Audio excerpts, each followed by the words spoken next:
Hey, what's up, everybody, and welcome to another edition of Drinks with Johnny. Today, I'm joined by my co-host, Sam Hawkins, and Bryant Roses, folk singer. I've been doing it for... so I read this. We'll get right off the bat here. Like, it says that your music has spanned over 20 years, and I was wondering, has it always been the folk stuff that we get on social media, or what's that journey been? Yeah, I mean, 20 years, I mean, I think that's a generous a way to put, I mean, I've not been a professional musician for 20 years, but okay. I mean, I've been writing music for that long, for sure. I definitely had, I mean, I started in high school. I was in a band called the Moon Traps in high school. We were like a Blink 182 Weezer band, you know. I think that's what we were doing, essentially. Just trying to write Weezer songs. Nothing wrong with sound a lot easier than they are to write, aren't they? Yeah, right, exactly. But yeah, so I was in band. I mean, that's where I just got the idea to even like write a song. There was a friend of mine that was kind of started out writing the songs for that band. I was just like, oh, I think I could do that. And that's where I probably was like, 16 when I wrote my first song, and I've just been writing and really recording ever since. But yeah, the whole Instagram, TikTok thing, that's very new. It's a very new thing. Yeah. Well, how did that happen? If you don't mind us asking, just like, it looks like you were doing the folk thing. You started with punk. You had just for the listeners at home who may not know you, I personally found you originally, you did some rad covers of some punk hits that, you know, we're fans of, from Rancid, Blink 182.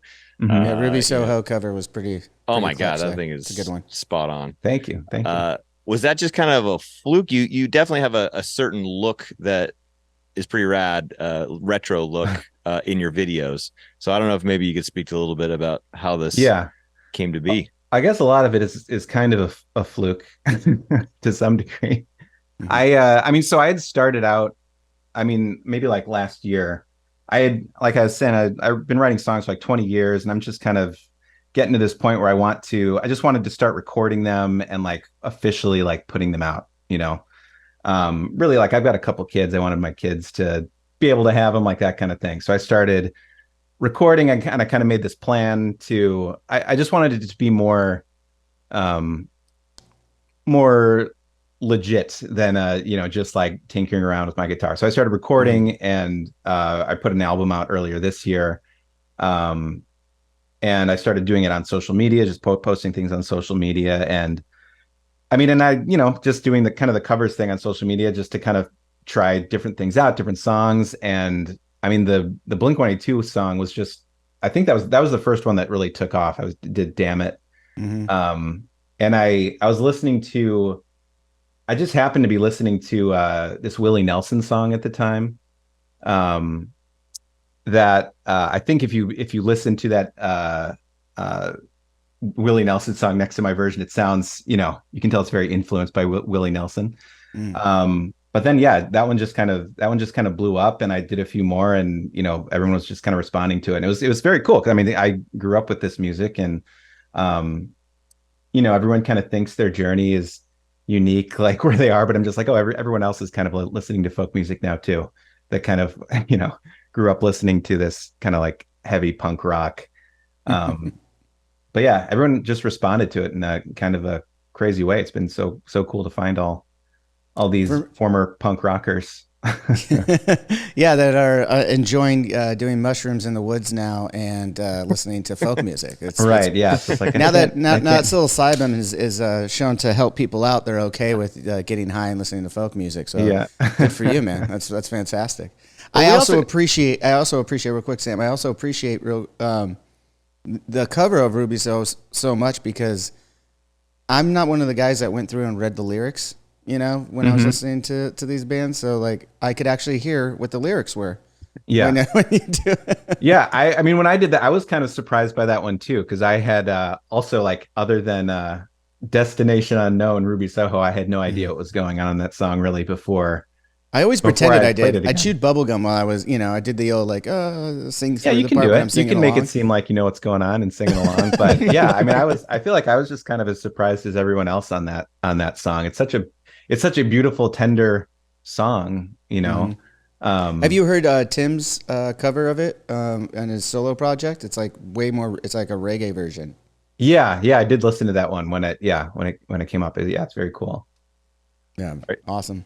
I just think with the way punk rock is of not having the stigma it had before where it has to be a certain way, and having all these, punk rock guys, like we're big fans of like Lagwagon and stuff, and Joey Cape, the singer, he's got his whole new career doing just acoustic stuff and acoustic versions of the song, and it's just such a right time and place, as you said, and especially with the Instagram thing, it's just so strange how things just hit. But did you have that look for the album that you had, and then you just did this random cover, or is this a conscious look that this is how I'm going to start shooting this? I'm going to get this retro vibe. So are you talking specifically about the mustache? Well, the mustache. Well, that was, we already discussed. That's definitely a day one Movember mustache, right? Yeah, right. That's how thick it comes in the day one out there in the woods, right?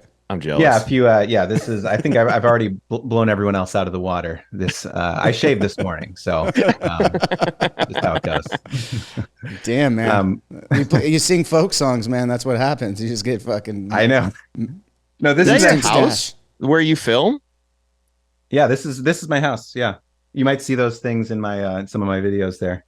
Do you film those? Do you film your videos for TikTok and Instagram? Right there in your house? Yeah, it's all in my my little office here, or on my back deck. That's all. Yeah, just in my backyard there. How old are your kids? It's all here. They're 4 and 6. Okay, so they're not helping you with all that social media stuff quite yet. No, not quite yet. Yeah, no. I'm like just walking through piles of Halloween candy. Oh, dude, how was your Halloween, by the way? It was. Let's see. It was. I was working, so I had to kind of miss most of the fun parts. It was kind of blizzard a little bit here in Chicago. Oh. So it was pretty cool. I think we might still have some like snow on the ground, actually. But they still have fun. It was wild. It's so. I don't know about around you guys, but I feel like the decorations have gotten way more elaborate in the last. I mean, I don't know, since like I was growing up anyway. We're talking about the king of Halloween over here. Oh, really? Yeah, I'm a big Halloween guy. I've got like a 12-foot witch outside with lights and like one of those huge, like 2-story statue kind of things. Yeah, those things are crazy. They're everywhere. Yeah, I mean, so I agree with you in that front. Like, but I feel like a few years ago though, when I first got my house and started doing Halloween parties and decorating it, going to the nines. There was creepier stuff, and now it's a little bit cornier, a little bit hokier, which I'm okay with. My son's 6, so I couldn't get away. I mean, I used to have guts lying all over the front lawn, and naked strippers, zombies, and like everything. Big old devil out front flipping everybody in the neighborhood off. Like it was a little bit more adult themed then, but like had to tone it down a little bit for the 6-year-old. Well, I mean, when he was like 1, we were still doing it like 1 and 2, and everyone's like, What are you doing? I'm like, hey, he's going to be exposed to a lot worse than this throughout his life. Yeah. Wait, so you've always done like kind of decorating? We're big decorators, ever since even when we were renting, me and my wife were renting not too far down the street. We did as much decorating as we can in a condo, Yeah, right. And then when we got our first house, like we got it October 1st. We got the keys October 1st. By Halloween, we were throwing our first house party, and we had rented a bunch of stuff, then just like went to town, and then ever since then, every year we decorate for Halloween and Christmas. We're that house where the neighbors walk by and like thank you, Yeah. Oh, your house looks like the kids love the house, and I'm like, that's cool. Yeah, it does just make it fun for everyone. Yeah, you used to rent, and then they went out of business, and you bought out a bunch of stuff. Yes, that's exactly what happened. I was renting from. They had decorations just like randomly here in Huntington. They even had a storefront for a while. And then they didn't have the storefront. We would call and just like, hey, can you deliver this stuff? And we did that for a couple of years. And then the chick was like, we're going out of business. We're not renting stuff anymore. My boss doesn't want to store this anymore. So we're going to be at the local swap meet and come on down and grab some stuff. So we went to the swap meet one day, and I just like grabbed a shit ton of stuff. And it only lasted a few years under my watch though, because I'm not like, when there's a company, they're like taking care of it a lot better, and it's like, but like for me, it was like store, pull away, and oh my gosh. Halloween's big for me. I mean, Sam knows this too. Like Sam comes over now on Halloween with his kids and we go trick or treating in my neighborhood. I had a taco guy last night. We had, we have booze, we have tacos and shots for the adults that are walking around. Oh wow! Like, if they want to partake, stop in, grab a taco and a drink, and then be on your way. That's super fun. That's awesome. Yeah. So how was it in Chicago though? Like where are you in? Like suburban Chicago? Yeah, just outside of Chicago. Yeah, in a suburb. It was wild. Like I was coming home while it was still going on, and I mean, it was just insane. There were kids everywhere, like all like just I don't know. Again, like growing up, it didn't seem like that much. Like is so so many people just everywhere. I feel like it's just felt like quieter. I don't know. Do you have siblings? Yeah, one older brother. But yeah, it was pretty wild. The kids have so much fun, and yeah, those big houses where there's just so many decorations. It's just so exciting. Like the kids get so excited about it. And we've done that before, where neighbors will have stuff set up for the grown-ups too. Mm-hmm. But I didn't get to partake in that this year. Yeah. Do you? I know when we were setting this up, you said you were just going to have a cup of coffee. Do you drink alcoholic beverages or? No, I was taking a break in 2023. I feel like I had kind of, was doing, stopped in like January, and then all this stuff started to take off, and I've kind of gotten a little supersticious about it, Oh, I see. So it might be the same thing with the mustache. As soon as you have a drink, it's all gonna crumble and all go away. But the mustache too, because this is actually a fluke too, because I actually went to a friend's birthday. It was like a murder mystery, an 80s murder mystery birthday party. Oh, that sounds fun. I forget who I had to be, but I needed to have a mustache for it, so I cut a mustache for this party. And then the next day I just did this video, and it blew up, and now I kind of feel like I kind of have to keep it. I got a little bit of superstition, but I kind of like it. I feel like it fits your face well. It fits your face well, I'd say. Yeah.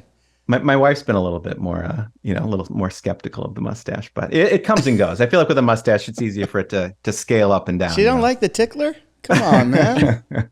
That's gotta feel good, right? Yeah.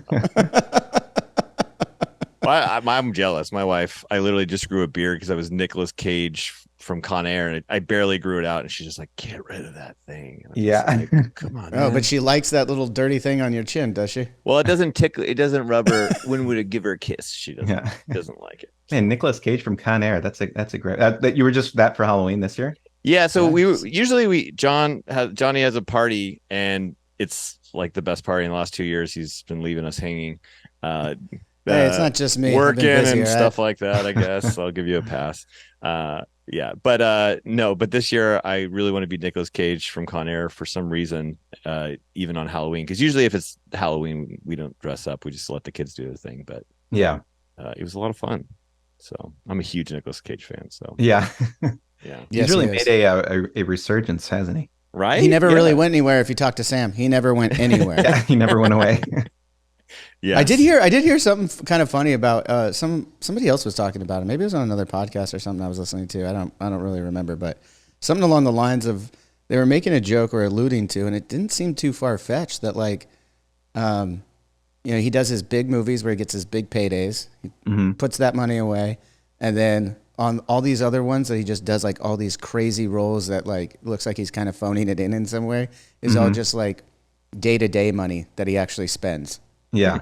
And they were alluding to probably on drugs, but I don't know. I don't know the man. So there's a method to what there's a master plan. Yeah, I think it's kind of like the Jay Leno thing, where Jay Leno never spent any of his money from the Tonight Show. He only spent his money while he was doing his stand-up tours. Yeah. Something like that. I would like that to be the case here with Drinks with Johnny. Never spend any of my avenged money and do that here.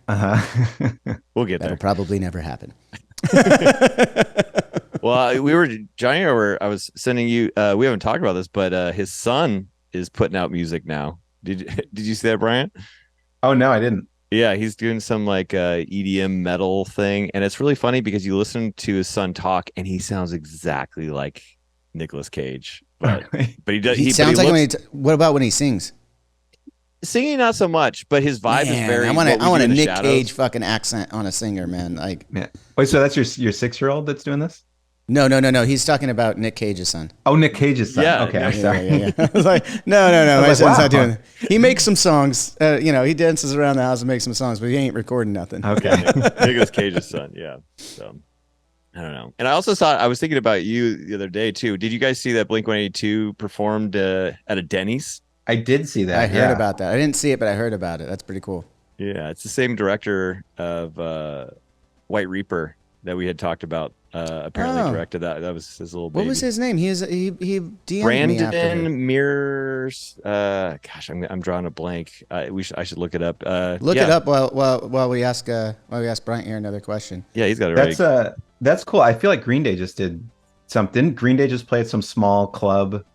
Yeah, they did as well. Yeah, someone was there. Somebody Not like I know. a small club is like a Denny's, but a no. small venue, kind of similar. But I mean, it is Green Day, You're right? right. Too, Yeah, you did Basket Case too, right? You did folk version of Basket Case. Mm-hmm. That's cool, man.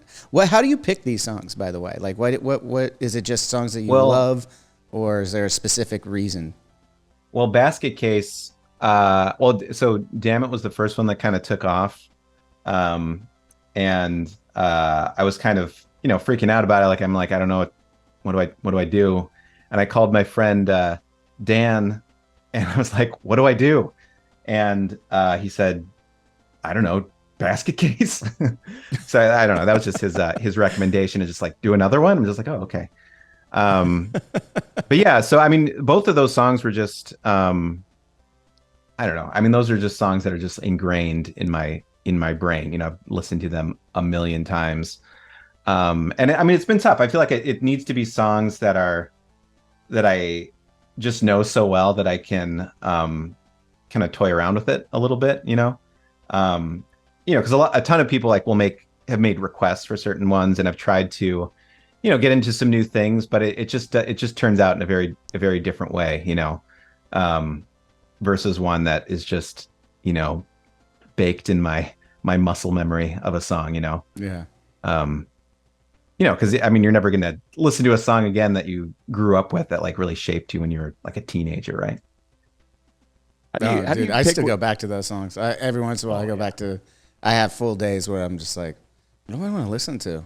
Yeah, I'm gonna go listen to NoFX. I'm gonna listen to Rancid, Day, Descendants, Lagwagon, as we mentioned earlier. So it's like, that's all the stuff that. How old are you, Bryant? 38.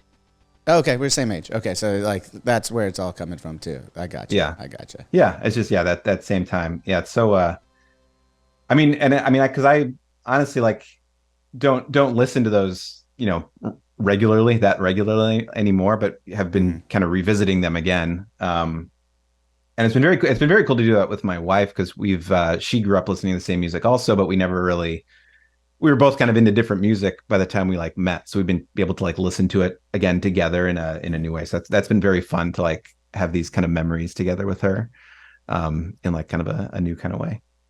Well, how did that country thing? Did you grow up like I had parents who listened to country, and I hate country, and I was all about punk rock. And then I got older, I'm like, I really like this stuff now. When you get older, you get a more broad range. Is that kind of what happened with you, or did you always kind of like the folky country stuff? I feel like it was the folk music was always kind of around. I don't think I really got into it until I was a little older. But my dad, I remember I first learned to play guitar a little bit, like on an acoustic guitar that my dad had, and I remember learning like Country Roads and like some John Denver and like those kind of things when I was very little. But I wouldn't say I was super. How old would you say when you started picking that up? Gosh, I mean, I think I must have been like 7 or 8, just like learning some basic chords. That's awesome. And not until like high school before I started taking guitar really seriously. Cool. But yeah, probably, I'd say maybe in like my mid-20s, I started just really getting into folk music, or probably early 20s, actually. I just really got into singer-songwriters. I was just really into songwriting. And, so I just really got into singer-songwriters and just people who could articulate something in this succinct way, and country music is perfect for that. So what are some of the singer-songwriters that you first gravitated towards in your early 20s then? Because I hear about a few of them, and I'll go check them out, and I like it, but then I'm not like constantly listening to it. So maybe give me a couple recommendations. I can go check some shit out. My favorite songwriter is a Canadian songwriter named Hayden, Hayden. I think it's Hayden Desser, but he just goes by Hayden. He just released a new album. He just consistently writes the most like beautiful, thought-provoking songs, for like decades now. So I would definitely recommend him. There's another one, Rocky Vodolato is a songwriter that I got really into. This was probably in like the early 2000s, mid 2000s, I guess. Or maybe a little later than that, actually. But Rocky Vodolato is another big one. But there's so many, many like just like folk artists out there. And specifically, I feel like country music's kind of having like a little bit of a renaissance now, songwriting wise. I feel like there's so many great. I don't know. I get the feeling that there was kind of a country music stigma for a while, that it kind of had become this parody of itself a little bit, Maybe like in the 90s. Maybe like in the 90s, it was a little bit like that. I feel like. Maybe a little bit like that. But I think I feel like like Tyler Childers and Zach Bryan, like all the biggest country music, stars right now are like great songwriters. I totally. I feel like it was like that last 20 years of Nashville, going back to like Big and Rich. Those guys are incredible songwriters, and kind of showed a lot of the ways of like making country exciting again. What we said before, the lines are so blurred with all genres anymore. I mean, good music is good music, and the influences come from everywhere. So I don't think it's really like I have to be just this anymore. Right? Which is great. I listened. Yeah, I remember you talking to. I listened to your podcast with Royal. Oh yeah, Royal Lynn. Yeah, I remember. Yeah, I think you were talking a little bit about genre on there, and I was thinking when I was listening to that how I was a little when the punk songs started taking off. I was feeling like a little like nervous about like which songs to pick, like which songs would be, like are the fans going to get mad, or if I choose something that strays too far out of like the out of the punk realm. Because I just feel like I remember those lines being so strict when I was growing up. Right? Like people would get really mad. Being a punk fan, you can listen to anything but punk. Even when I was listening to metal, I was like, don't tell my friends, Yeah. Because I did one of my favorite ones because I'm recording this album right now, and one of my favorite ones to play is actually an Everclear song, Santa Monica by Everclear. Oh yeah. And I feel like one of the first songs I learned on bass. That's funny enough. Oh, really? Yeah. Yeah, because it was pretty simplistic. I was like in 6th grade, and I'm like, I can play that one. Yeah, I can do that. But I think back in the day, like some hardcore punk fans would have some strong opinions about like whether Everclear should be included in the same place as a Rancid song, Yeah. But I say no. But I feel like just my experience with everyone seems to have softened up quite a bit with those strict lines. Well, how does that go with that? As far as it's got to be a catch-22 of trying to get ones that you think people want to hear, but also, like you said, stay true to what will come out art-wise best for you. Do you find yourself trying to chase that, and is there any like that you thought were going to hit and maybe didn't, or vice versa? I feel like there's definitely ones that I thought maybe were going to hit and didn't, but I don't know. I really just think I need to do the ones that I really like, that I'm excited about. But I feel like sometimes it is kind of kind of surprising. Like I did a few more Green Day songs that I really liked how they turned out, but you just never know. You never know with social media, like what's going to be, oh, dude, like what's going to take off. And it's just like, You just have no idea, you know. Yeah. I feel like that's been one of the weird things about just getting, because I feel like before all this happened, I wasn't even on like, you know, Facebook or anything really. I just was not doing the social media thing. I feel like I don't know. I feel like we're like the same age. Like I feel like we grew up on both sides of the internet, you know, Oh yeah.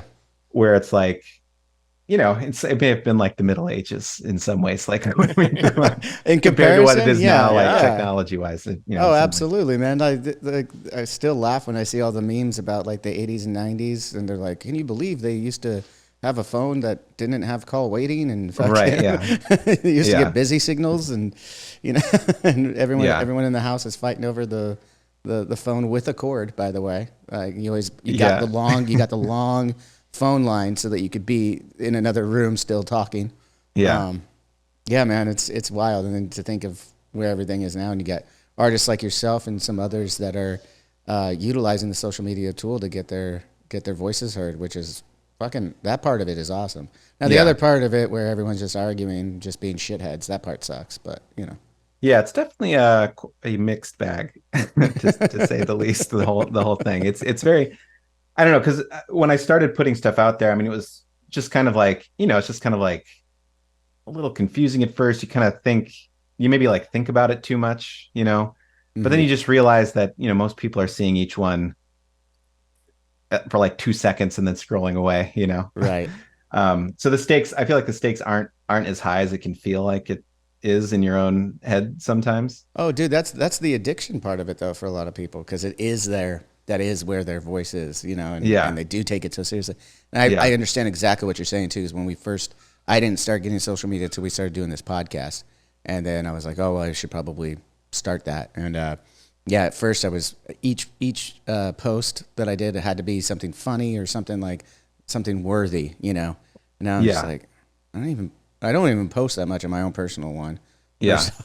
And then second of all, when I do, I'm just like, yeah, I don't care how many comments or likes this gets. It's like just putting it out, you know? Yeah. And I think it's a little bit, I think a lot of people have realized that too. I think it became very serious and everyone had a lot of stake in 2020 in social media. And because that's where everyone was living, man. Right, yeah. And I feel like that probably changed things quite a bit. Yeah, and I feel like it's coming back a little bit. People are understanding that it's not that serious. It's for entertainment. This isn't everything. Well, you've had some interesting. I saw the championship wrestler and actor, good actor too. David Arquette follows you. You got some fun people. Do you have any? Did you just mention him as a world champion, which he was in WCW? Yes. That's amazing. No, I love the reference. I love the reference. Oh, you actually do know a little bit about wrestling. He's going to come back. I'm waiting for it. Gotta give his credits. Yeah, absolutely. But have you had any other ones that have kind of give you a little nod or anything that you've seen that you were kind of surprised on? Yeah, well, I feel like a lot of the bands have kind of reached out to me, which has been very, very exciting. So Tom DeLonge from Blink like reposted a couple of my videos of their songs, which was cool. The most exciting day of my life, you know. It's just like if, you know, teenage me knew that was going to happen, it would have been going nuts. Yeah. I commented with the drummer from Rancid a little bit. A lot of them have reached out. I think the singer from Newfound Glory commented on one of my videos that I got one of his lyrics wrong in the song. So that was so hey, dude, that was my bad. That's another thing I've been trying to do, if I can, like do them totally from memory. So I feel like, you know, I'm trying to be true to that, like see if it's that. Wait. You do them from memory? You're not like restudying them and then recording them? Well, I mean, for the ones some of the songs, like I know the lyrics to, you know, like I'm never gonna like not know the lyrics to most Blink-182 songs, you know. Right. But yeah, that one I was trying to, I was just doing from memory again. And I love how you don't say he fucked her and you said you just kind of hear like disappointment in that. Like that was kind of cool how you did that. Yeah, that was another thing where I was just like, how are people gonna, because I feel the lyrics are important. I feel like the original ones are important. I thought like just aesthetically for the song, it was a little more. It just felt more appropriate. But like really, I was kind of going through like the, I've got my own kids calculus kind of thing, like because I was thinking I was going to release it, and I wanted I don't know. So do you have daughters? I know you have 4 and 6-year-old. You already said what? Two sons, 2 boys. 2 sons. Okay. Yeah. So I don't know. That was just the choice I made at the time. No, it works great. I thought it. That was my favorite lyric, though. I will say, when I was in 6th grade and that song came out, it was like, we did a cover. I did a cover of that with my middle school band. We did a cover of "Damnit" at the talent show, and I remember like all the girls were like in the front row, and we all yelled "He fucked her" at the same time. I got in trouble for it, but no, there definitely were some opinions on that one that I received from people that were not happy about it. Got some snail mail death threats. Yeah, like the old days. Yeah, exactly. Hey, real quick, Brandon Dermer is the director of all those videos. Right. Shout out. Yeah, I want to make sure that props to him. But you got all these ones, and congrats on way surpassing your Kickstarter. So I know that has been very exciting. We're super excited. When I say we, I mean my wife and I. My wife has been integral in making that happen with me. So, but yeah, thank you very much. It was so. I really had no idea what to expect. Again, like going back to the social media thing, it's like just no idea if, because it's so easy to follow someone. You have no idea if it's going to be like a real thing that turns into, someone actually paying money for something's a lot different than following someone, right? So I had no idea if it was going to be like a total bust or if it was going to take off. And it took off. So that's awesome, man. Well, that just goes to show you too, just proof that you're doing something a little beyond than just making cover songs and things like that. People are really, it's resonating with people. Yeah. And also you're posting a lot of your own stuff, which is kind of rad too. I mean, some of these people just kind of jump on that wagon of, oh, this is the algorithm, I'm going to stick with it. But you're doing a good job of integrating your own, songs and style. And yeah, man. Yeah. I've gotten a lot of good feedback on my own songs as well. So that's been very, very fun, very just, very exciting and reaching people and kind of finding an audience a little bit with it. So, so my original plan was to release 10 original albums in 10 years. That was my whoa, my stretch, ambitious. My stretch ambitious, goal, bro. Ambitious when you have 4 and a 6-year-old. So I mean, again, like just my plan to try and get a recorded record of these songs that I've been writing for the last 20 years. So I'm still, I'm doing the cover album right now, but then I'm planning on doing another original one after that. So you record all yourself, or do you go somewhere? Right into this guy. That's amazing. So that's a good question, Sam. Let's talk a little bit let's bore everybody with a little bit of gear talk here. What kind of guitars are you using? What kind of program are you using to record all your songs? That's a Cordoba. It's so I used to play a guitar that my mom gave my dad a classical guitar when they were in school together in like the 70s. Okay. And I'd been playing that for years. But I started performing a little bit, and most classical guitars do not have a pickup or a strap, so I would just like hold it in front of a mic, which gets a little, a lot to kind of think about. So I found this Cordoba that is in a classical electric hybrid. So it's got the guitar straps and, the pegs, and a pickup and everything. So that's what I've been playing for about a year now. Was that nylon strings, the guitar you said? Yeah, it's nylon strings, and it's got this one's also nylon? That's nylon as well. Yeah. And it's got a little fatter neck like a classical typically has, but it's got I don't know if you can see it, the cutout here. Yeah. Which most classicals don't have. And then the strap. Is this helpful? The strap. You're pretty good on. I think in reverse. You could do so hard. I know. I was not planning on. No, he did it really well. I think you have a career as a weatherman for the news. The guitar here. Yeah. So and then what pro? And then you got that microphone you're going into. Which one is that? Yeah. So this is a Rode NT1A, which is a condenser mic, pretty entry level mic, and it just goes into a Focusrite Scarlett and then into a MacBook here. that I've got. So pretty simple. What program are you using? Pretty simple setup. GarageBand, or do you got Pro Tools or Logic Pro? Logic. Okay, yeah, a lot of people are using Logic. Yeah, I grew up. I mean, I've been doing albums since 2003, and that's when I learned Pro Tools. And now I'm like, I know that Logic's probably better from what I hear, but like, I don't want to have to learn a new program at this point. yeah. I don't know, because I started using Pro Tools as well when I started recording in like the early 2000s on a really old computer in like my parents' attic. But I just like had stopped recording for a while, and then I got this new computer, so it almost felt like I was kind of starting from scratch recording wise. So I thought, and a lot of the Apple stuff, it is like easier to use in some ways. The whole user interface They're user friendly, man. They're user friendly. Yeah, that's what they got. And so I know it's maybe I don't know. I know Pro Tools is more the industry standard. It's a little cooler, right? To a little more cred to know Pro Tools, I feel like still, but yeah. It's old school. Yeah, exactly. Another thing that I'm intrigued about in your room there, though, is what's going on with that lamp over your left shoulder? Oh, you mean this lamp right here, right there? Yeah, man. What is that? Is that a guy fishing? It's a cowboy. He's adjusting his spurs. It's a cowboy lamp. Ah. I grew up in the Chicagoland area, but my mom's parents lived in Arizona. So we'd go there every summer, and they were very into just Western culture.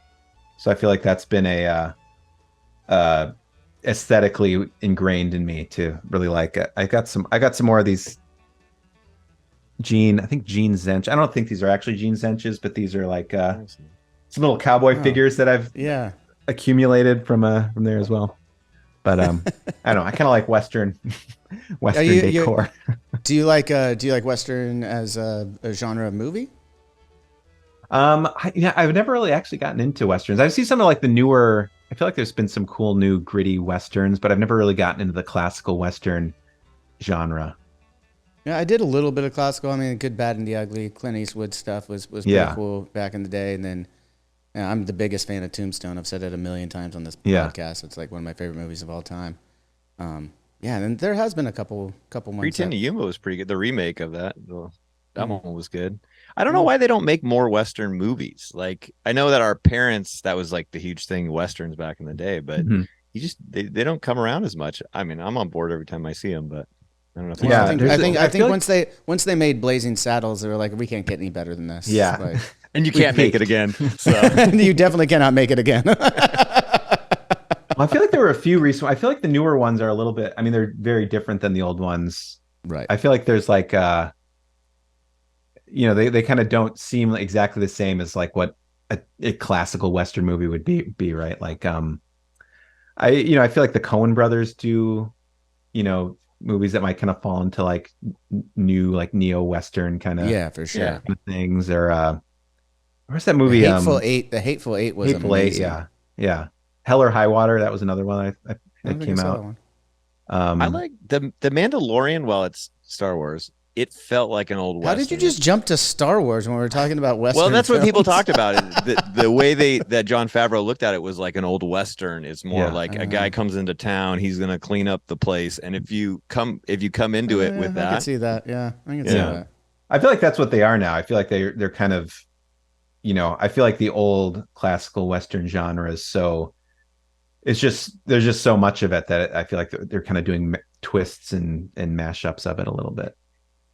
Yeah. For sure. Now back to the folk music though, real quick. I wanted to ask you if you're a friend of the show, Mike Turner, did that split with NoFX, and they covered each other's songs a couple years ago. Did you hear this at all? No. Oh, dude, you gotta check it out. It's like, cause he's more like band folk. I know you're like singer-songwriter by yourself, but he did like Eat the Meek and a couple other really great covers. That were in the folk region, I guess. Yeah. But if you haven't heard it, then I guess that question is fucking stupid. So. Wait, so it was NoFX and who did the Frank Turner? You said Mike. Frank Turner. I said Mike. I'm sorry. I apologize. Oh, Frank Turner. I apologize, Frank. I apologize. I should remember that. It's like my son's name too. Yeah, he's an English guy, and I think he kind of blew up over there, and then Fat Mike really liked his stuff, and then they ended up doing this random split. And he's all ingrained in the punk rock community. Yeah. And yeah, you should check him out. It's kind of similar. Do you have any? I mean, you got kids. In the grander scheme of life, scheduling is kind of hard, and it sounds like you got a 9 to 5 as well. But is touring, or are you planning on trying to get some dates out when you get the new record out, or what? Any? I mean, there's no plans right now. I mean, I think this whole thing is, still kind of. I'm still trying to. I'm fitting it into my ordinary life. I'm still kind of pretty protective of my family time. You need it. You need it. Definitely. Yeah. So I don't know. I don't know what the live perform. I play around here in Chicago a little bit. But yeah, I don't know what it would look like in the future. I'm still kind of trying to see where this whole thing's going to go. And kind of playing it out, but I don't know. I don't know where that's going to go for live performance wise. When your album's coming out, or what do you have an ETA? We're planning on April of next year. So yeah, I'm just finishing it up. I was working with my mastering engineer today, so we're hoping to get it out to the pressers soon, which is I think a pretty big variable as to how long it's actually going to take with the vinyl pressers. Yeah. So we're trying to work that out. You got to get the acetates first. Check those out, and then send it back when they don't make it heavy enough or make it sound really good, or it's sped up. And then you gotta, yeah. Then you got to have them redo it a couple of times. It's a process for sure. Yeah. But it's worth it. Having vinyl is fucking sick. I love it. Is it going to be just vinyl and then digital? We're doing printing some CDs as well. That was another thing on this. That was another thing where I was just like, I don't really listen to CDs, but I think people still listen to CDs. Do they? Everything's cassettes are coming back. Everything. Cassettes, yeah, people are doing cassettes again. Yeah, but I don't think they're back to CDs yet, because vinyl came back first, and then tape cassettes are coming back a little bit, and then in another 10 years they'll be like, oh, remember CDs? Yeah, wow, that's wild. And I'll bring out my big folder of all my CDs again, and they used to have underneath the seat in the car. Yeah, it's still my biggest musical goal is just to get it one of my own CDs stuck between the seats of people's cars all over. That's my highest musical aspiration. You remember when they first started putting CD players in the cars, and they would skip all the time because they didn't have them set right. What a bad idea. Yeah, imagine putting a record player on your dashboard. It's just trying to. And they didn't have anti-skip protection or anything yet. Yeah. I was like, oh my God, this is It's terrible. We should have thought of this first. I'm going to go back to my cassettes. Yeah. We're all aging ourselves right now. Perfectly. My mom just got a car, and because hers got totaled, and she's like, whatever we find, I need a CD player in it. And I was like, wow, that's quite an ask these days. It's tough. I think some people are still committed. I mean, the tier we did for the CD did not, I think it's 30, maybe 30 or 40. But yes, I mean, way less than the vinyl, but I don't know. We're still, we'd try it out still. I mean, I don't know your numbers, and we're not going to go into it here, but I just wonder how that works. And I mean, now they don't do sound scan and all that stuff, but I mean, looking at what you raised, I wouldn't be surprised if you got on some kind of charts if it registered that way. With just how album sales are today. You know what I mean? I feel like everything's digital these days. Of selling hard copies is hard to do. So you're doing great. Yeah. I don't know how that gets registered. I should look that up. It definitely counts. It definitely counts for more than the digital streams. Yeah. But we can talk about the numbers. This guy, I mean, let's boast a little bit here about our guest, Bryant Roses. On Spotify alone, you got 20,000 weekly. Is it weekly or monthly listeners? It's monthly. Yeah. That's still great, man. That's fantastic. 20,000 people. That's great. Yeah, it's crazy. It's still kind of crazy when on the Spotify app you can see how many people are currently listening. I feel like it's always a very exciting thing to see. Oh, in real time, what they're listening that they're. How often are you checking that out though, Bryant? Well, I feel like it's less now. But I used to, when everything first started taking off, it was very, very exciting. That's hell yeah, man. I want to ask about what's it like for you having kids when you're touring? Well, I just started touring again. So, it's been So you had like a hiatus for a while. Yeah. It was in 2018. We had to cancel a tour that we had lined up with the Prophets of Rage. Our vocalist got some damaged vocal cords there. And then we just took the opportunity. We're like, all right, it was kind of the last leg of the tour anyway. Yeah. We'll scratch it, come back to it maybe another time, whatever. But right now we're just going to go home. We all have young kids. We're going to be with our kids a little extra time and then start writing a new record, which we did. Everything went to plan. We started writing in 2019 and we were about to get in the studio and then the pandemic hit and we're like, well, guess we're in no real rush. Oh yeah. Okay. to finish this thing. So we took a little bit more time to finish it, which, I think worked out for the better for us because there was some fat that still needed to be trimming that we probably would have left on the record had we not had that extra time to really think it through. So it ended up working out. But yeah, to answer your question more directly, we were off for like 5 years, almost 6 years of touring. I'm still working, but it's writing and doing this podcast at home. So my son just thinks of me as stay-at-home dad mostly, because I'm just working from my house, and it was fun. The first show we did coming back was, we did Vegas to like kind of warm up, but then our first real show was in Daytona. So I had my family come out with me, went to Orlando a couple days early, did Disney World, all 4 parks in 2 days, and then did the show. And he was just like, I got to see him from the stage. He went out to the front of house and then was walking down. It was a festival, so like the middle part was empty, and he was walking back from it. I got to wave to him and say hi and stuff. It was pretty cool. So it's pretty epic is what you're trying to say. Yeah, it's fucking epic. It's fucking epic. Because it's like, to that point though, it's like stay at home dad. And I'm like, this is what dad really does. This is where I make money. And it's a cool job, and it's a different job. So he understands it. But that was summertime. He got to come out a few times, but then now that school started up, he wasn't able to, he came out for like a week on the last leg, which was cool, but it wasn't like long or anything like that. Yeah. So yeah, you end up missing him, of course, but that's the hard part but if you do it, like we're doing it much shorter legs now, like this 5-week leg was a little long in the tooth, I'll be honest, but like the one before it was 3.5 weeks, and it's all like a conscious decision with us. We're like, we want to be here. We want to have fun and do what we love doing, but we don't want to miss home that much. So we're going to have to make these legs a little shorter. And you said you've all got young kids pretty much. Yeah, pretty much for the most part. So that's probably pretty helpful. Everyone's kind of has the same incentives to 100% accommodate. So it works out. Awesome. It works out. And then, we have 3 band buses. We split up between the 5 members, and the kids will come out for whenever they can and get to experience the road too. So that'll be good.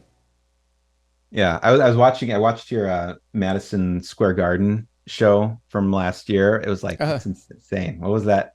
That's insane. Just playing Madison Square Garden. it was surreal, man. I mean, it was. Yeah. I mean, we played in front of big crowds, but just the history of Madison Square Garden. I mean, like I talked about it here on the podcast. Like that day, we were waiting around to do a sound check because it was for one of the first arena shows in a long time, and I literally walked the entire place, every level, and just looked at all the cool suites and all the events that have had happened over the years, spanning how long that place has been around. It's unbelievable. I mean, like I didn't even realize it was Marilyn Monroe singing "Happy Birthday, Mr. President" John F. Kennedy was in Madison Square Garden. They have a picture of it. I was like, oh, it was? I didn't know. Yeah, that. I didn't realize that until you told me either. I was like, oh, it's like, oh, that was here. I had no idea, Yeah. And there's a lot of other, and I'm a huge professional wrestling fan. So there was like Hulk Hogan stuff everywhere because like that was Madison Square Garden is where Vince McMahon in the 80s put like all of the biggest pay-per-views that he had because they're from Connecticut. The company's in Connecticut. So with that mustache, it makes me think you'd be a professional wrestling fan. I don't know if that's just an assumption. I'm making. Yeah, I don't really have too much knowledge of professional wrestling. Well, you got 2 boys, 4 and 6. You got to get. Yeah, it's all amateur wrestling. That I'm very familiar with amateur wrestling. Okay. Just in my house, localized to my house. Right. So what are your kids into? Yeah. My older son is into music. He takes piano. He got really into music pretty young. I really like again, kind of going back to the songwriter thing, I went through a period of really getting into like 1940s like jazz standards. Like and Benny Goodman and stuff. Yeah, like Johnny Mercer. I think I have a picture like Johnny Mercer, Hoagie Carmichael.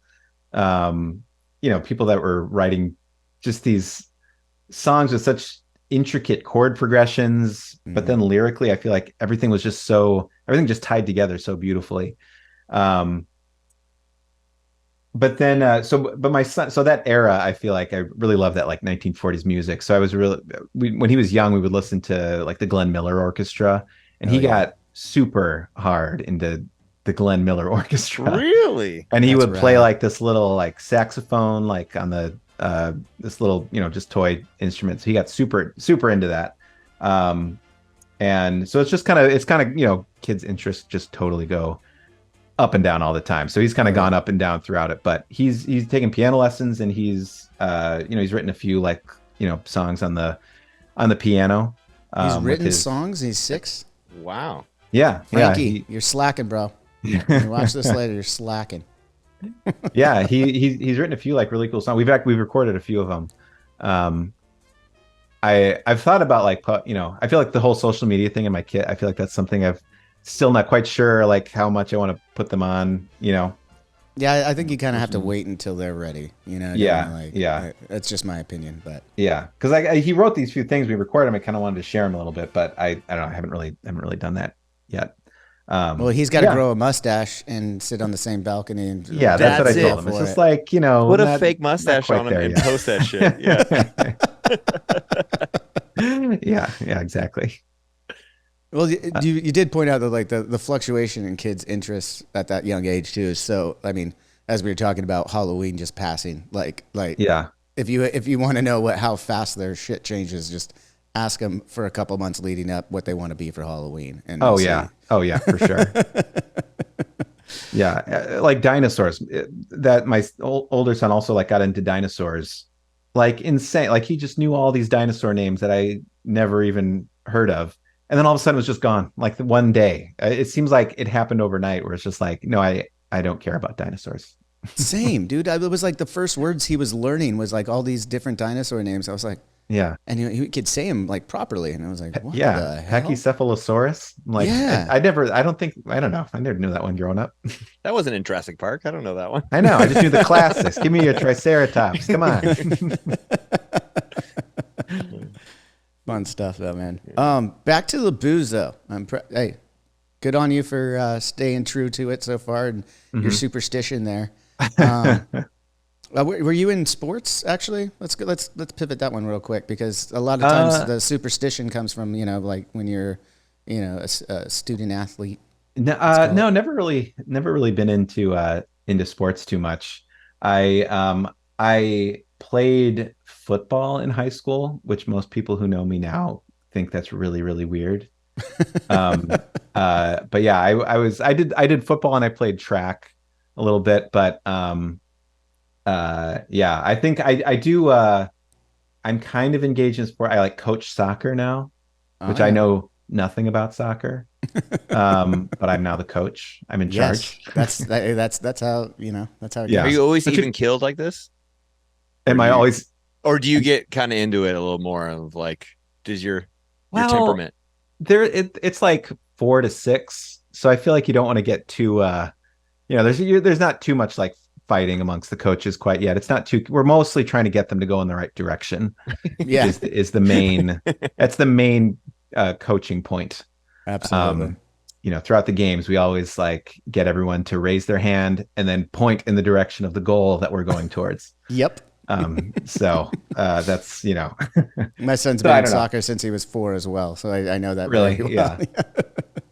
They put 4 and 6, but the way our town is, they're both on the same team. It's like between ages 4 to 6, okay. And that's a big difference. Like there's one game where the other team, like all the old kids were like not there that day, so it was our team versus. Our average age was maybe like 5.5, and their average age was 4. And it was just like, this isn't gonna go well for you guys. No. Slaughter. Yeah. What position did you play in football, real quick? I was an offensive lineman. Hell yeah. But like I was on the C team. Right. There was a C team. So it's not very good. Okay. Well, we can move on from the sports then. So that's not where the superstition came from.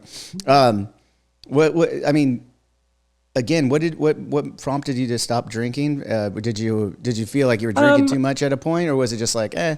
Yeah, maybe a little bit. I mean, it's just, I don't know. I think it's just a getting a little older thing of just like, I just feel better when I don't drink, Yeah. That's true. Which I think that's always been the case. But I'm just kind of now, I mean, obviously like, I mean, no one feels too great the next day, but I think, now it's just kind of like, it just feels a little less worth it to me right now, I suppose. Right. And what was your drink of choice though before? I really like Scotch, Lagavulin. I Nice. got a bottle. I never had Lagavulin before. I think during the pandemic I got a bottle. I splurged and got a bottle of it because it's not cheap. Lagavulin 16, I presume. Yeah. Mm-hmm. Mm-hmm. And I was like, this is like nothing I've ever had before. It was like a brand new thing. But yeah, my dad was a Johnny Walker guy, so I feel like we'd have Scotch, together. But that night on our honeymoon, my wife and I went to Italy for our honeymoon. I had a Negroni for the first time there. Mm-hmm. I was like, oh man, that's a good drink. Yeah, it's a dangerous one too. It's a good drink. Yeah. I like it. Yeah. Some good drinks right there. Scotch, man. Yeah. Well, if you ever go off the wagon again, we'll have to share a Scotch together because I'm also a Scotch guy. Yeah. But, what's your kind of Scotch?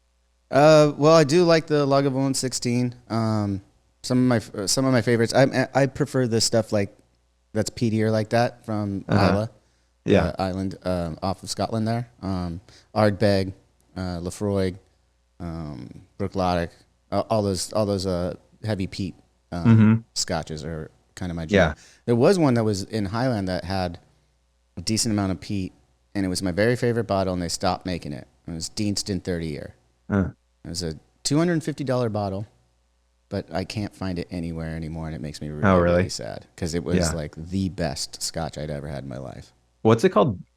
Deanston. Okay. And it was specifically the 30 year. I've had other Deanstons; they're still all right, but like the Deanston 30 year was like that was my jam. Yeah. Yeah, I think with a lot of the like the Scotch thing, I feel like with a lot of Scotches I can't really tell that much of a difference, but I think I guess I just had never really had a really good Scotch. I think the aging thing does an expensive. It is an expensive hobby. I'll put it that way. Yeah, for sure. When you mentioned that, I was like, is that the Ron Swanson one? And it is because of your mustache. I was like, of course you drink that guy. That's the Ron 16 is. I think it is the Ron Swanson one. I think that's probably where I'd heard of it on Parks and Recreation. Yeah, that's exactly what it is. Well, I'll let you go here in a second, but wanted to talk a little bit more about some of your originals. You did I just saw you. Was this for Halloween? You did like a ghost song? By the fire. Released that one. Yeah. By the well, was that for Halloween? Well, that's a song I'd written or started to write like a year ago. I wanted to write a song that was from the perspective of like a ghost and the person that the ghost is haunting at the same. Like you could listen to it and the words could apply to the ghost and the person being haunted. But I never had quite finished it. But then just a couple of days ago, I was like, I really want to do something for Halloween. So it was one of those things where it's just like a song has just been sitting there, like an idea for a song and maybe a few lines, but it's just like, I've never been able to finish it. But it's just one of those things where the pressure just kind of kicked in and I was just like, I want to do this before Halloween. And it just came together. So I just recorded it and put it out there. Just the other day. Yeah, dude. The perspective. That's cool how fast everything makes me think of Patrick Swayze in Ghost. Like. Yeah, exactly. It's secretly about that scene from Ghost. Not so secret anymore. Yeah. Easter egg. Lastly, I just want to ask, like, so Obviously, we talked about managing time and everything like that. And you got a regular job as well. Let's call it quote unquote. What is your 9 to 5 that you're doing then? I do like, I work in like analytics. I do work at like a marketing company doing like The What do they marketer say folks, about you? folks Data song work. singwriter. Yeah. But What I do worked they at a say number about of this? different jobs. I haven't really talked to many people about it, to be honest, Really? at work. Yeah. So I was at so I've worked at a number of different I used to work at a school, and places I worked at before, they would kind of play my songs I wrote like a Christmas album, when I was into the 1940s jazz standards music. I was like, I really want to write this kind of music, but I never really knew how to do it, or how to make the words not sound corny. But then I started writing Christmas songs, and I was just like, this is it. This is how I can do it. Write like lyrics that sound like, cool. So I wrote and recorded this full like jazz standard style Christmas album. But then I was working at this job, and they would always kind of play it at like, company meetings and parties. And I was just like, come on, guys. It's just like... So I took everything down.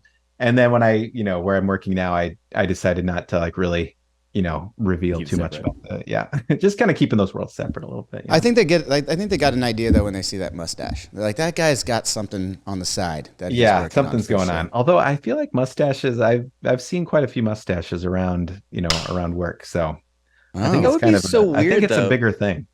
It'd be weird to like, you have a very predominant look, and to just be on your social media and you're just going through, and then your face pops. Hey, is that the guy I work with? You know what I mean? Well, honestly, like I've been working from home for up until a few weeks ago. We just started kind of going back. So it was your wife with the mustache? You said around work. Yeah. Well, I just mean in the last couple of weeks. It's just in the last couple of weeks we started going back in. So so we've just kind of been, and we didn't really do like video calls when we were like having meetings together. So I don't know if anyone knew what I looked like, because it'd been like 3 years, so. Well, they know now. Maybe they know now.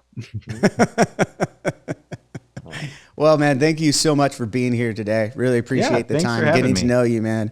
I'll be looking for that new record that you're working on right now in April, and hopefully hear some more of your some more of your originals and stuff. That's going to be exciting to get a whole album of Bryant Roses originals. Yeah. Thank you, man. I appreciate it. Yeah. Thanks to both of you. Appreciate you having me on. Of course, man. We'll stay in touch, and we'll talk to you soon. Cool. All right. Sounds good. Take care. Cheers. Bye. Cheers. Well, Sam, what do you say? All right. This is where we talk. This is where we just talk to each other. Yeah. Well, that was fun. That was cool, man. He seems like a really great guy. Good family man with some folk behind those eyes. I like it. I like when, you can tell he's just a genuine guy. You know what I mean? Especially a family man, and good success and things happen to people like that. Karmically, I like that stuff rather than someone just fighting for that social media thing. He's got his priorities right. That's pretty cool. Absolutely, man. Always. Did you have a good Halloween before we go? Yeah, man. I did. You were with me. We had a great Halloween together last night. That was fantastic. As I said, we had it was Tuesday, so we figured very apropos to get a taco guy in the backyard. So we had Taco Tuesday at the house for Halloween, and all the kids were dressed up and running around going crazy, man. It was beautiful. Really fun with Frankie older, and we were talking about this of just being able to go the whole route and just let them do their things. You don't really have to. You just sit back and watch, and then we can have some drinks while we're walking around. And dude, it was great. I had my big old Lakers mug from the Ari Shaffir episode I filled up because it's a long journey around the neighborhood, so I was like, I gotta have a full. Next year I'm just heavy though. It was. What I was thinking is next time I might use my my hiking bladder, for like water with the Tell me you're an alcoholic without telling me you're an alcoholic. No, it was great though. To your point, like now that Frankie, this is the first year Frankie was like actually like down to go to every house, and he was sprinting. We had to tell him to slow down a couple of times. They're like, dude, you're sprinting ahead of the group. Like, stay with the group. So I didn't want to jinx you. Did he crash? Because my kids crashed at home. I mean, after everyone left, yeah. He was done, which was great. But yeah, dude, fucking Halloween, just so much fun. I just always have a great time on Halloween. It's just it's an excuse to drink during the week around your kids. Oh my God, I videoed Sawyer, my son, because he literally broke down, crying, bawling, saying he was going to write letters to the school board because they had to go to school the next day. Because everybody, we heard all these other people, and I just like secretly brought my camera up, and I'm like, "Oh yeah, tell me more about." Oh, so it's a good rant. Oh, you got to send me that. I'll send it to you. He is just going off like, "This is unreasonable." These school board, and it's just like all of a sudden he's like a mature adult like, with how he's like school boards. Come on, what are you talking about, man? It is a shame though, because I remember last year, was the first year that Frankie was in kindergarten, so his first year he was in public school, and yeah, it was like they got the next day off. I was like, genius, yeah. Why wouldn't you? We didn't get that. I don't remember that as a thing. They were like tough shit. Yeah. Well, they don't even do when we were kids. You did the Halloween parades on the school day. Yeah. You went to school dressed up on Halloween, and everybody would get a chance to walk in their parade around the campus, and everyone would vote on best costumes and stuff. That was a fun day of school. That's one I was always excited to actually go to. Yeah. But they had to take that away. I don't know. Well, that's school specific. Karen's school still does it. So. Oh, is it? Yeah. Yeah. But, well, it was still better when we were kids. Yeah. It was. Everything was better. Yep.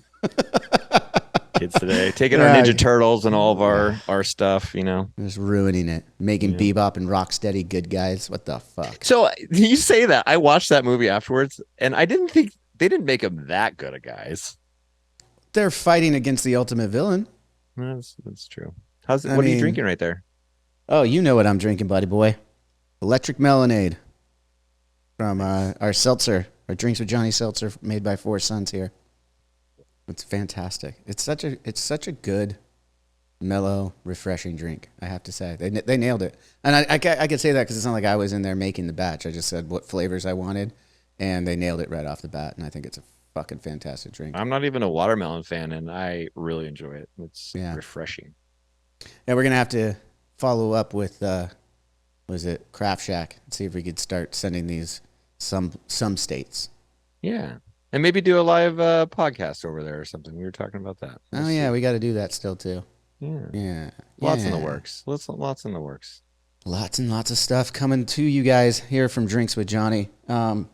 This is the time where I'm going to let everyone know once again to remind you, if you haven't already, make sure you're following us everywhere on social media and wherever you get your podcasts, and YouTube and drinkswithjohnny.com, and that's it. So make sure you're following us all those places. So we're going to keep on keeping on, getting a new episode every Tuesday to you guys, and then sometimes Fridays. This Friday is going to be a good one because we're going to finish that bracket that we just did from the other day with Spencer Charnas. Yeah, that was great. That was a great episode too. Man, it was a fun one, but I had no idea what Brandon was thinking when he gave us that many brackets or that many people to go through. So we're gonna. It wouldn't be a game without us fucking it up somehow. Right? Yeah. Oh, I just realized as we're saying this, it'll already be out because this is coming out. How'd you guys like that? How did your bracket match up to ours on Friday? Well, you think we're gonna get through it? Because I think this is gonna be. We're gonna do it. We're gonna pound through it. We're gonna get up in the morning, pound some coffee, and get through that shit. Well, comment below if we got through this or not. Let us know if it was right. That'd be really funny. Everyone's commenting about the Friday episode on this episode. I hope that's the case. And thank you guys again for watching, listening, wherever you're ingesting Drinks with Johnny. Really appreciate you guys. It's been a fun project to do with my boys here, Sam and Brandon, who's not here today. But thank you guys for listening, watching, supporting, all those wonderful things. Until next time. As always, cheers.